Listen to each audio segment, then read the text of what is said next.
Thanks to Mercari for sponsoring this video.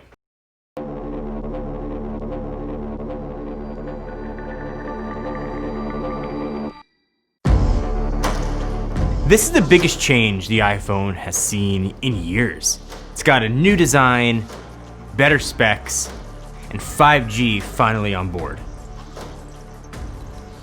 But that's not saying much. The iPhone 12 Pro Max is not that drastically different from anything we've seen from any previous iPhone.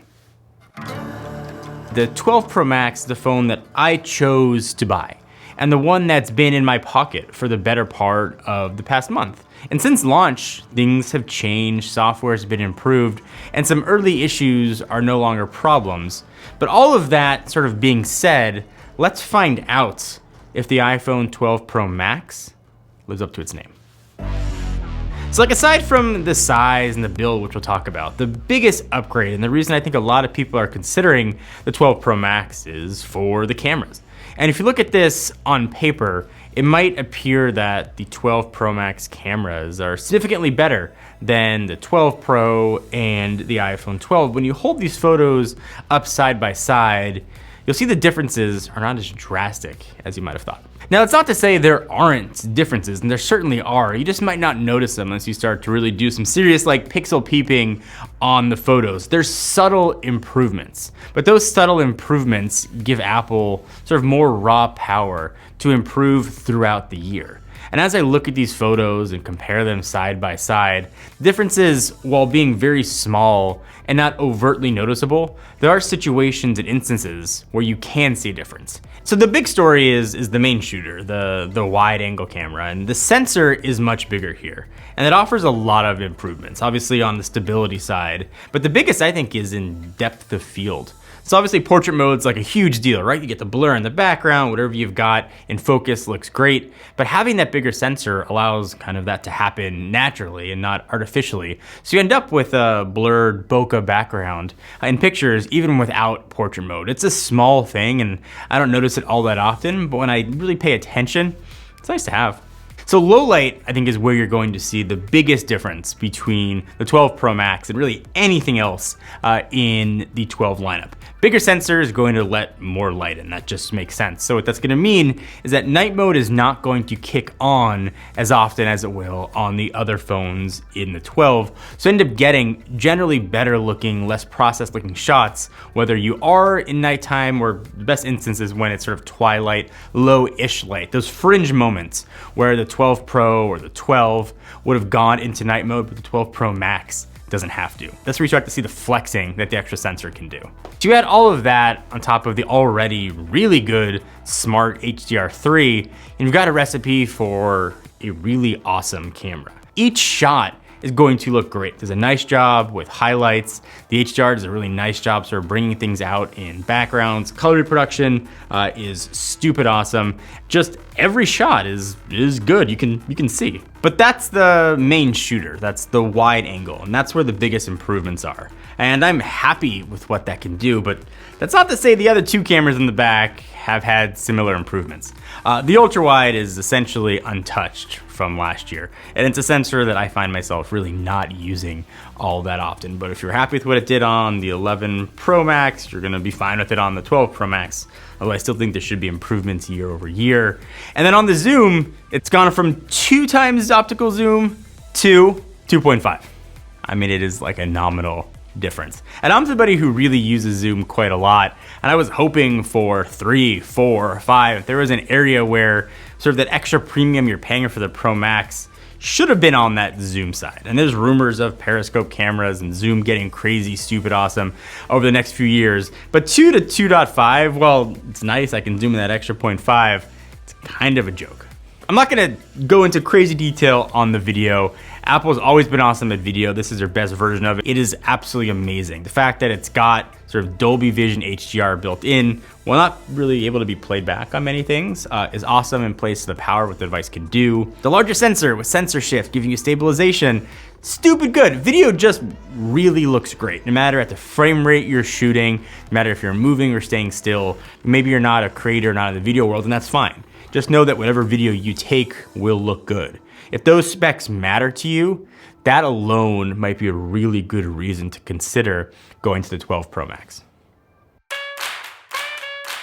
So if you're looking at this brand new PS5 box, I am going to get to it, but there's a chance that this very box could be yours. I want to tell you guys a bit about Mercari. As somebody who gets a lot of electronics in, I spend almost all of my money on electronics. Oftentimes it makes sense to sell them after I buy them or after I've used them and film them. And Mercari is, I think, one of the best marketplaces to buy and sell things.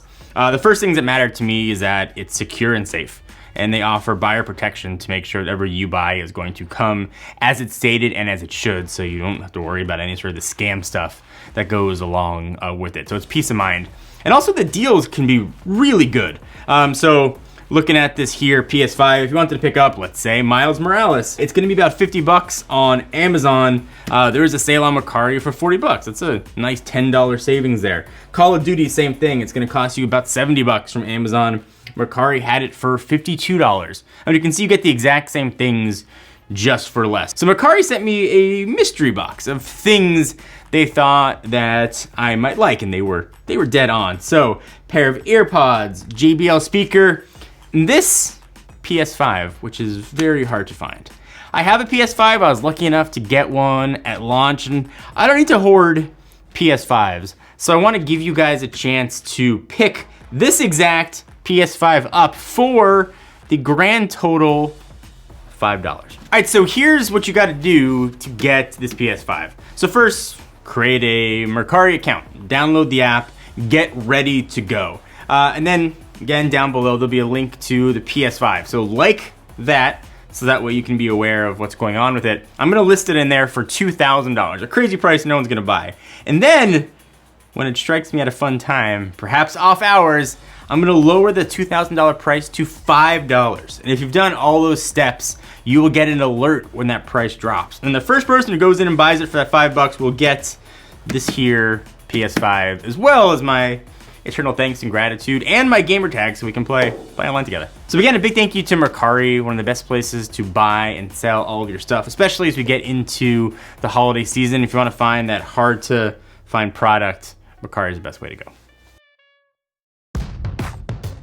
So when you hear anybody talk about the 12 Pro Max, whether it's YouTubers, journalists, whatever, the first thing you hear is, oh my goodness, this thing is gigantic, how big it is, I can't fit my hand around it, how's anybody gonna use this tablet and fit it in their pants pocket? I'm somebody who loves big phones. I've always used the max version of phones. I go for the bigger version of whatever phone I'm using. I'm here to tell you that hype is overblown.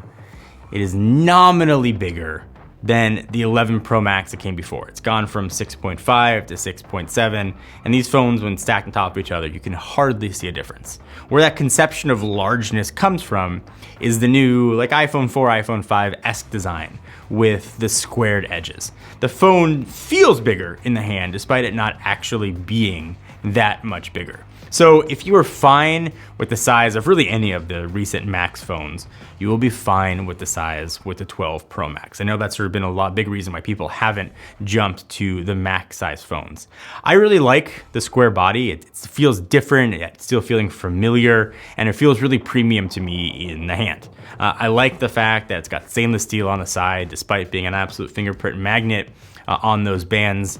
This phone just feels really good to me. If you flip that phone over and you look at the screen, there's kind of a different story going on there. So I mentioned 6.7 inches, and if there was one area where I thought the 12 Pro Max could differentiate itself from the rest of the iPhone 12 lineup, it would have been on the screen, and I would have expected a higher refresh rate to make its debut on the 12 Pro Max, 120 Hertz, 90 Hertz. Instead, Apple is going for that tried and true 60 Hertz. But it does seem like a big miss, especially when the rest of the Android world has already moved to higher refresh rate devices. Now, if you've never used a higher refresh rate screen, you're just using an iPhone, it's going to look absolutely amazing. It's a great OLED screen. It's just not a high refresh rate OLED screen. And because this screen is good and the phone is so big, it highlights something that I don't generally spend that much time talking about in iPhone reviews, and I think it merits itself here, and that's software. So I can hold up this 5.4 inch iPhone 12 mini and this 6.7 inch 12 Pro Max, and despite these being phones meant for very different people, the software experience is mostly the same. For a lot of folks, that's a good thing, right? But the more I use the 12 Pro Max and all the screen real estate, kind of the more I find myself wanting it to do extra things. So the big thing I notice when I'm on the 12 Pro Max is there's a lot of screen real estate, top and bottom. It is a perfect recipe for multitasking. Being able to run two windowed apps on top of each other. And it seems like a giant miss for iOS. And it'd be great if that experience went across all of the iPhone 12 lineup, but it's especially egregious on a screen size that's this big. Certainly the widgets as well. While it's awesome that they're here finally on iOS 14, I would have liked the ability to be able to perhaps have more on my home screen here, have more customization on my home screen because it's bigger, or even have those widgets be more interactive, or I guess really interactive at all on the iPhone 12 Pro Max. I think it just boils down to I want the screen to feel less like just a blown up version of any other iPhone and offer something different and unique that's not just in the camera department. So clearly there are areas for improvements on the software side, but I still think this is a phone a lot of people should consider for really one reason, and that's battery life. You take the combination of big screen and 5G, you've got like a recipe for bad battery life. So I came in not overly optimistic about battery life on the 12 Pro Max, despite its large size and higher milliamperage inside of there. And in the first couple days of using the phone, battery life was not the best. It was maybe about 5 or 6% worse than it was with the 11 Pro Max. But the more I used the phone, and the more it sort of stopped being new and I was on it more than usual, and software updates came that optimized, coupled with what appears to be the power efficiency of the A14, I'm actually seeing improved battery life. I can generally get 8 to 9.5-ish hours battery life.